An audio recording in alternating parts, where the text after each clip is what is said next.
Ya, kadang saya masuk lapas dan rutan Mhm. untuk memberikan pembinaan kepada WBP. WBP. Ya, sekarang Yes. kalau dulu kan namanya NAPI ya. Namanya Nafi. Tapi sekarang diperhalus menjadi WBP. WBP. Nah, di lapas perempuan ataupun lapas rutan laki-laki. Laki-laki. Dan di sana juga ada biasanya WBP perempuan. Kalau pemilihan nama Perempuan Tangguh Nusantara itu kenapa? Atau karena anggotanya Perempuan perempuan dan sering patah hati Dan- atau bagaimana? Oh, enggak juga. atau karena harus tangguh?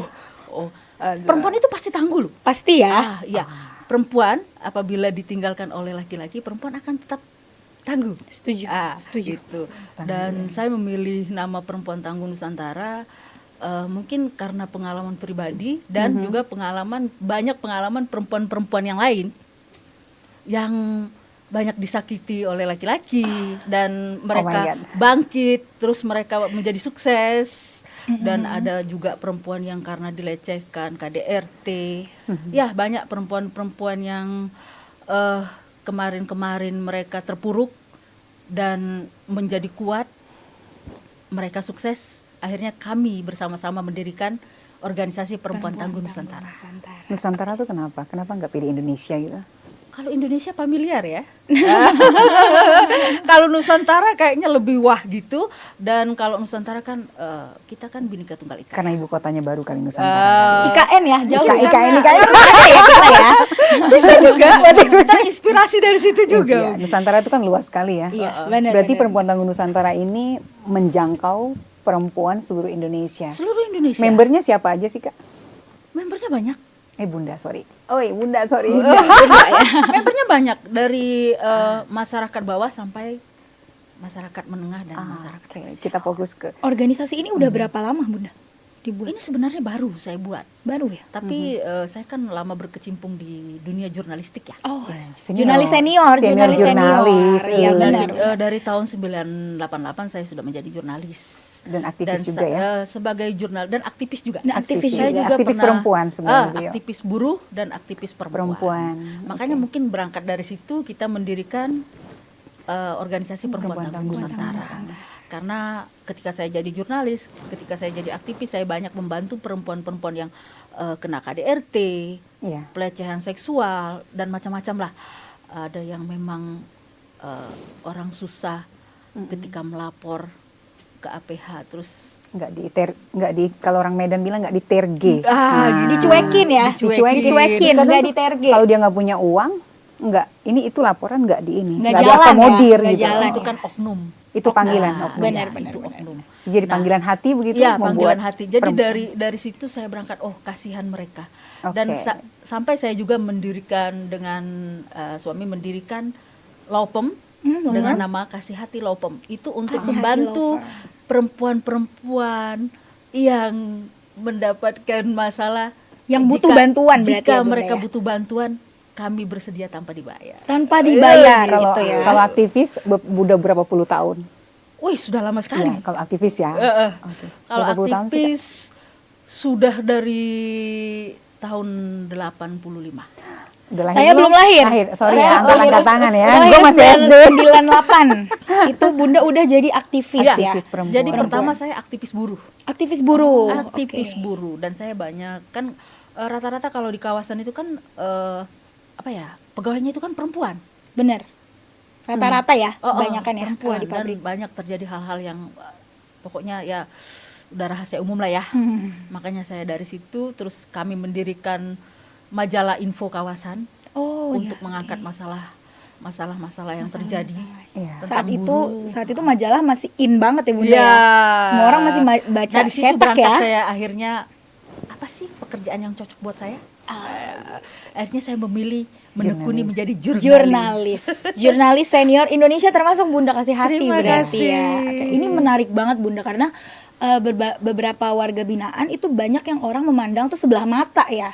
Nah, ini kita kalau cerita masalah WBP, masalah lapas dan rutan.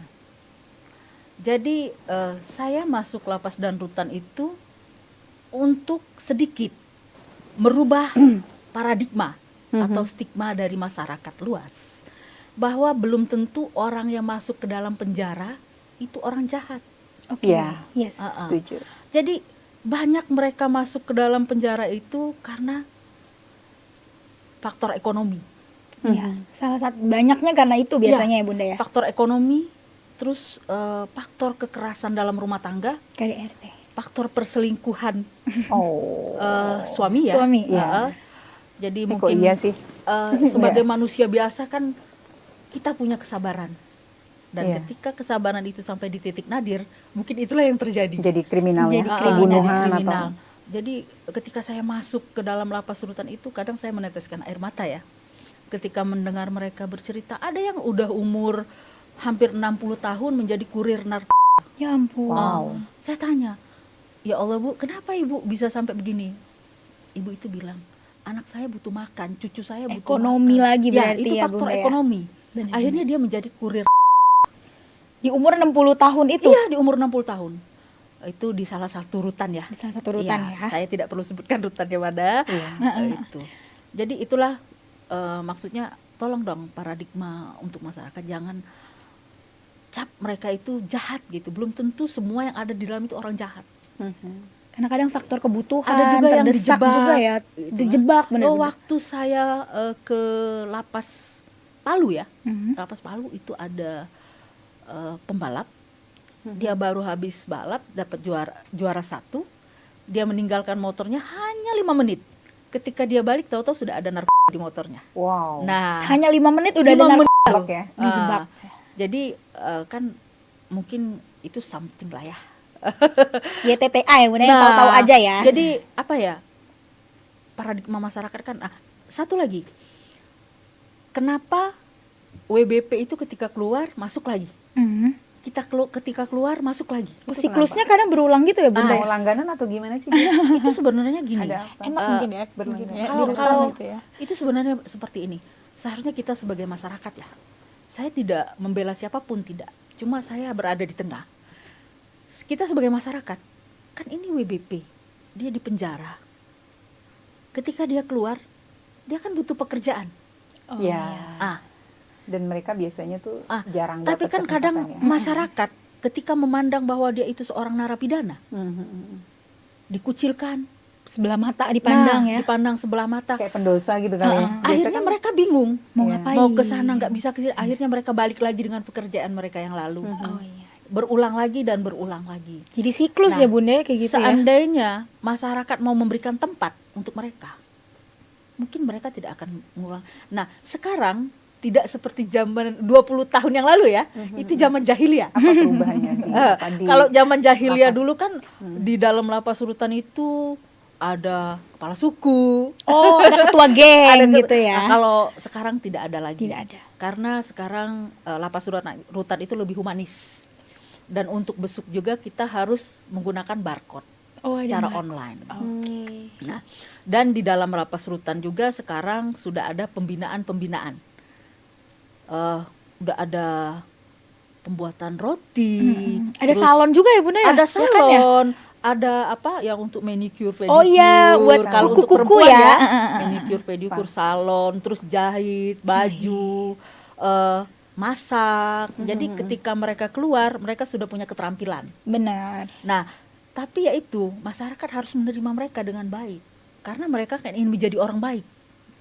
Nah, kalau perempuan Tangguh Nusantara ini kan lebih banyak kegiatannya di lapas perempuan gitu. Terus warga binaan perempuan. Selama ini sebelum misalnya ini Bunda Kasih Hati hadir, apa sih yang terjadi sebelum hadir gitu loh? Kalau sekarang sudah Biasanya banyak tuh nih karena nggak ada perkembangannya. pembinaan gitu Bunda. Iya. Biasanya tuh apa sih yang terjadi di lapas itu gitu Bunda? Oh enggak ya?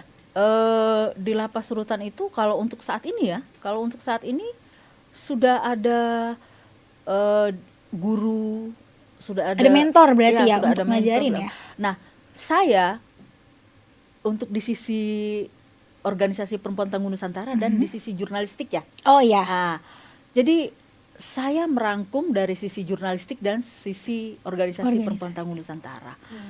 Di situ saya mengangkat pemberitaan masalah perempuan-perempuan yang benar-benar tersakiti, tapi mereka bisa Bangkit mapan, lagi. bisa bangkit, dan Misalnya apa aja kalau yang ditemukan di lapas? Kalau tadi kan ada kurir narkoba, Mm. kriminal, mungkin ada beberapa yang bisa di share ke kita cerita nyata Kalau dari Bunda sana nih, gitu. karena udah lumayan lama ya Iya. jadi aktivis untuk membantu para warga Hmm. binaan. Di dalam lapas itu kegiatannya gimana sih? Apa yang Bunda ajak mereka ngapain gitu misalnya? Apa kegiatan mereka bersama Bunda itu bagaimana, Bunda? Kalau kemarin itu saya mengajak mereka penanaman pohon ya. Oh, penanaman pohon. pohon buah. Jadi mungkin dari penanaman pohon buah itu bisa menghasilkan. Yes. Nah, dan di dalam lapas dan rutan itu mereka bekerja. Bekerja. Mereka bekerja seperti pembuatan roti. Mhm. Mereka belajar membuat roti, terus salon, dan itu mereka digaji. Oh, mereka digaji juga di dalam lapas itu. Digaji. Oh, oke, Dan oke, itu oke. gajinya itu nanti ditabung ya. Ditabung. Kalau mereka nanti keluar itu boleh diambil. Atau ketika mereka mungkin ada yang punya anak, mau ngirim aduh, uang mungkin gitu. pengen walaupun di dalam penjara gitu ya, pengen gitu ngasih anak saya sesuatu, boleh minta tolong kan gitu, ketika besuk kan bisa dikasih. Benar. Kan gitu. Wah, kalau seandainya kita mendalami kehidupan di dalam ya, wah, jadi tidak Stigma negatif. tidak Tidak seseram- sebrongs itu ya, Bunda, tidak ya? seseram apa yang dikatakan orang-orang ya. Tapi mungkin ada yang saya garis bawahi, kadang tentang lapas dan rutan, kadang masyarakat nih, wah, oknum-oknum sipir atau apa gitu ya. Nah, sebenarnya kasihan loh melihat mereka. Ini saya bukan membela mereka ya. Oke. Saya melihat fakta di lapangan. Langsung ya, Bunda. Mereka dari di satu lapas itu mungkin hanya 130 orang pegawai, dan yang dijaga itu 1.000 orang penjahat. Berapa Wow. kali lipat ya itu ya. Mereka takut ada ini rasa Mereka terancam ada, nggak sih? ada rasa terancam juga kan, tapi mereka kan harus melaksanakan kerja mereka. Gitu. Mereka kan sudah jadi abdi negara. Benar. Memang pekerjaannya Hidup mutlak mati itu ya. saya, kan semua pekerjaan itu ada risiko. Benar. Jurnalis ada resikonya. Benar. Polisi ada risiko, tentara ada, semua ada resiko. Terus kalau makanan gitu, Kalau makanan, nah mereka tuh budgetnya berapa sih? ini per satu hari lagi, gitu? ini satu lagi yang mungkin akan saya luruskan ya. Mhm. Kadang kan, makanannya cadong gitu kan. Kadang itu Kayak yang di TV-TV itu Iya. ya, Bunda, yang kelihatannya ya. Kayak yang di TV-TV, terus kadang marah-marah. Kenapa nih WBP nih kok minta duit gitu kan? Maksudnya dengan keluarga. Iya. Loh, sekarang kita berpikir kita aja. Sekarang kita sudah masak ikan asin ya. Terus, aduh kok rasa kepengen makan yang lain. Kita harus beli kan? Benar. Nah, seperti mereka, ketika mereka disediakan makanan, terus mereka pengen, wah gue pengen ini, pengen itu. Ya mereka harus beli dong. Dengan uang. Nah, kan. mereka beli, ada koperasi. Dan yang masaknya juga itu WBP. Oh, gitu loh. berarti semuanya beneran dipekerjakan di situ ya, Jadi Bunda, yang ya? masak WBP, WBP gitu. juga ya. Ada gorengan, ada segala macam, ada sayur, ada ayam, ada ikan. Ya mereka beli dong, masak makan mau ngambil aja kan gitu. Iya, benar, Nah, benar. kalau budget makanan itu, ini yang harus diperhatikan oleh pemerintah. berapa sih kalau budget makanan yang dia punya gitu? Setahu saya 20.000 untuk 3 kali makan. 20.000 untuk 3 kali makan. Pagi, siang, Siang malam. dan malam. Jadi kalau mereka mau kepengen yang lain, yaitu mereka beli juga dengan teman mereka yang masak, ya kan? Itu sebenarnya apa ya? Mutualisme ya. Berarti di dalam Maksudnya, lapas itu ya seperti kehidupan kita di luar ini aja ya, Bunda, iya, ya, tapi bekerja. kan kalau yang boleh, maksudnya yang boleh keluar masak atau apa itu mungkin yang hukumannya udah tinggal 1 tahun. yang udah ringan ya. Yang udah ringan. Kalau yang masih Puluhan lama-lama, tahun, nggak maksudnya boleh ya. masih rada-rada seram juga mereka untuk mengeluarkan dari situ kan. Ini seru banget nih, Bunda. Ada nggak sih kasus yang paling gong menurut Bunda? Yang pernah Bunda bina ya, warga pembinaan itu kasus yang paling buat Bunda, ada ya kasus kayak gini gitu. Ada nggak sih, Bunda? Ya kalau di dalam itu kan bermacam-macam kasus ya. Ada pembunuhan, perampokan, begal. Tapi ketika saya berinteraksi dengan mereka, mereka sopan gitu loh. Yang katanya orang gitu. Iya. Tapi ketika berinteraksi mereka sopan. Kalau saya tanya nih, enak di sini? Nggak enak, Bu. Gitu. Pengen keluar. Iya. Nanti kembali lagi nggak seperti ini? Enggak, Bu. Tapi kadang kami bingung katanya. Ketika kami keluar, masyarakat tidak menerima kami. Oh, itu. Nah, Permasalahannya selalu itu ya, Bunda, permasalahannya ya? selalu itu.